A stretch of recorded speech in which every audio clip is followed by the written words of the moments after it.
사랑하는 성도님들 안녕하세요. 오늘도 하나님께서 우리를 매일의 묵상의 자리, 말씀 묵상의 자리로 우리를 부르셨습니다.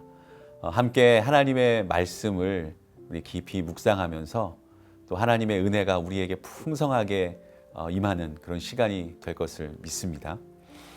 저와 여러분 오늘은 함께 마가복음 4장에 있는 말씀, 그 말씀 속에서 주시는 은혜를 함께 누리고자 합니다. 제가 본문이 되는 말씀을 읽어드리도록 하겠습니다. 예수께서 홀로 계실 때에 함께한 사람들이 12 제자와 더불어 그 비유들에 대하여 물으니 이르시되 하나님 나라의 비밀을 너희에게는 주었으나 외인에게는 모든 것을 비유로 하나니 이는 그들로 보기는 보아도 알지 못하며 듣기는 들어도 깨닫지 못하게 하여 돌이켜 죄사함을 얻지 못하게 하려 함이라 하시고 또 이르시되 너희가 이 비유를 알지 못할진대 어떻게 모든 비유를 알겠느냐. 뿌리는 자는 말씀을 뿌리는 것이라. 말씀이 길가에 뿌려졌다는 것은 이들을 가르킴이니 곧 말씀을 들었을 때에 사탄이 즉시 와서 그들에게 뿌려진 말씀을 빼앗는 것이요. 또 이와 같이 돌밭에 뿌려졌다는 것은 이들을 가르킴이니 곧 말씀을 들을 때에 즉시 기쁨으로 받으나 그 속에 뿌리가 없어 잠깐 견디다가 말씀으로 인하여 환난이나 박해가 일어나는 때에는 곧 넘어지는 자요. 또 어떤 이는 가시떨기에 뿌려진 자니 이들은 말씀을 듣기는 하되 세상의 염려와 재물의 유혹과 기타 욕심이 들어와 말씀을 막아 결실하지 못하게 되는 자요. 좋은 땅에 뿌려졌다는 것은 곧 말씀을 듣고 받아 30배나 60배나 100배의 결실을 하는 자니라. 오늘은 씨 뿌리는 농부의 비유를 통해 저와 여러분 함께 은혜를 나누고자 합니다. 어떤 농부가 씨를 뿌렸는데 어떤 씨는 사람들이 많이 다니는 길가에 떨어져 열매를 맺지 못하고 새들의 모이가 되었습니다. 어떤 씨는 겉은 흙인데 속에 바윗돌이 많아 씨앗이 뿌리를 내리지 못했습니다. 또 어떤 씨는 흙은 좋은데 가시덤불로 덮여 있어 열매를 맺지 못했습니다. 또 어떤 씨는 좋은 땅에 떨어져 30배, 60배, 100배의 열매를 맺었습니다. 예수님께서 이 비유를 통해 우리에게 전하고자 하시는 메시지가 무엇일까요? 이것은 바로 하나님의 나라가 임하는 과정입니다. 하나님의 나라에는 말씀이 먼저 임하고요. 그리고 하나님이 말씀으로 다스리신다라는 겁니다. 자, 예수님이 비유하신 씨는 하나님의 말씀이고 밭은 우리의 마음입니다. 예수님이 우리의 마음을 흙에 비유하신 것은 아주 적절한데 인간은 흙으로 만들어졌기 때문에 그렇죠.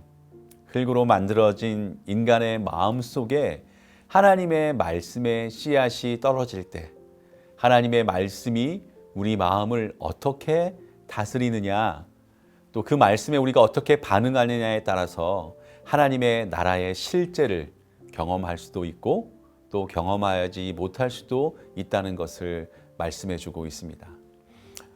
여러분, 하나님은 말씀으로 다스리십니다. 말씀으로 천지를 창조하신 하나님은 에덴 동산도 또 아담과 하와도 그리고 오늘 우리의 삶도 말씀으로 다스리고 계십니다.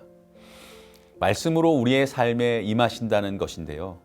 우리는 하나님의 말씀이 우리의 마음에 온전히 임함으로 우리 안에 하나님의 나라가 임하기를 그리고 그 나라를 체험하게 되기를 늘 간구해야 할 줄 믿습니다.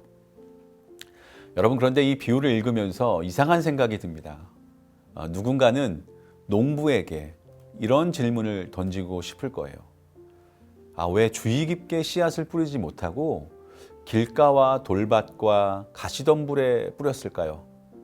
좋은 밭인지 아닌지 잘 구별해서 뿌렸다면 이렇게 씨앗이 낭비되는 일은 없지 않았겠습니까? 라는 질문이요. 사실 이는 농부의 부주의함이라기보다는 이스라엘 땅의 척박함을 의미하고 있습니다. 여러분 물론 이스라엘에도 평야가 있었는데 그것은 일부분이고요. 대부분은 산과 돌이 많은 척박한 그런 땅으로 이루어져 있었습니다. 그래서 특별히 예루살렘 같은 지역은 나무로 집을 짓지 못하게 합니다. 모든 건물을 돌로 짓게 할 만큼 돌이 많고 또 나무가 귀한 곳이기 때문입니다. 그렇다면 이것은 한편으로 슬픈 비유이죠.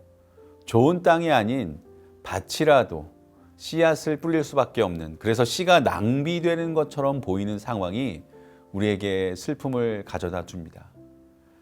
그래서 왜 이 농부는 또 그러한 곳에 씨를 뿌려야 했는가라는 생각 우리가 하게 되는데, 하지만 이 비유를 통해서 이런 상황을 통해서 우리에게 알려주시고자 하시는 하나님의 분명한 의도와 목적이 있는 줄 믿습니다.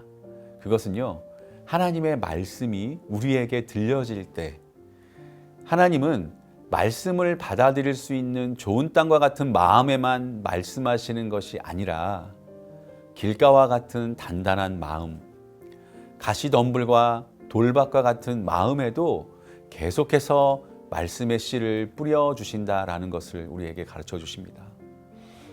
듣지 않으려고 하고 또 들어도 깨닫지 못하고 또 받아들이지 못하는 완악한 마음이지만, 그럼에도 하나님은 오늘도 끊임없이 말씀의 씨앗을 뿌려주시고 계시다라는 거예요.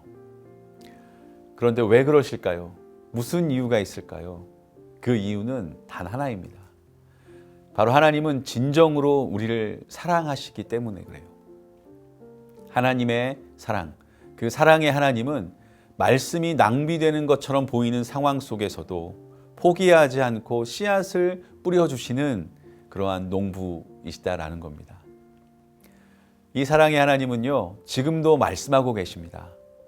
예배의 자리에 나와 예배하는 성도들 뿐 아니라 아주 완악한 심령에게도, 하나님 없이 살아가는 심령에게도 하나님은 여러 환경과 상황, 또 그들의 양심을 통해서 계속해서 그들의 영혼에게 말씀하고 계십니다.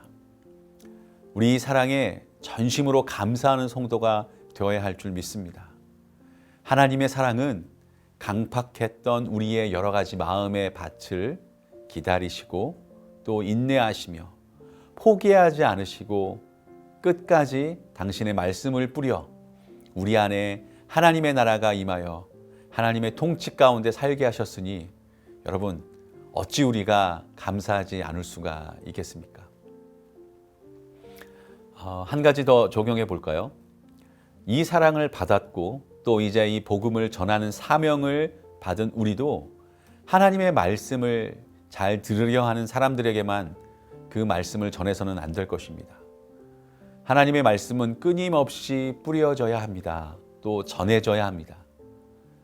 아직 복음을 듣지 못한 이들에게, 또 여전히 듣지 않는 이들에게라도 우리는 꼭 전해야 합니다. 특별히 사랑하는 자녀들을 두신 부모님들, 자녀들에게 어떠한 씨앗을 뿌리고 계십니까? 우리 자녀들에게도 하나님의 말씀을 들려줍시다. 아직 다 듣지 못하는 것 같더라도, 또 아직 다 이해하지 못하는 것 같더라도 포기하지 말고 우리 하나님 아버지의 마음으로 끝까지 말씀을 들려주는 부모님들 되시기를 축복합니다. 우리가 사랑하는 찬송가 중에 새벽부터 우리의 그런 찬송가가 있죠. 그리고 그 후렴 부분은 이렇게 불려집니다. 씨를 뿌릴 때에 나지 아니할까 슬퍼하며 심히 애탈지라도 나중 예수께서 칭찬하시리니 거두리로다 거두리로다 기쁨으로 단을 거두리로다 라고요. 여러분 이 고백을 믿으십니까? 이 찬양의 고백대로 될 줄 믿습니다. 하나님의 나라가 저와 여러분의 삶에, 우리 자녀들의 삶에, 그리고 아직 믿지 않는 영혼들의 삶에도 널리 퍼져나가되 30배, 60배, 100배로 커져갈 것을 굳게 믿습니다. 우리 함께 기도하시겠습니다. 우리 영혼의 농부가 되시는 하나님 아버지, 늘 신실하신 사랑으로 우리에게 끊임없이 말씀하시며 우리 마음의 밭을 기경하시며 우리 안에 하나님 나라를 세워가시는 하나님께 온 맘 다해 감사를 드립니다. 그 사랑에 온전히 반응하는 하나님의 자녀, 하나님의 백성이 되게 하여 주시옵소서. 말씀을 더욱더 사모합니다. 내 안에, 가정 안에, 그리고 교회와 나라 위에 하나님의 나라가 임하기를 소망합니다. 오셔서 다스려 주시옵소서. 우리를 사랑하시는 예수님의 이름으로 기도드립니다. 아멘.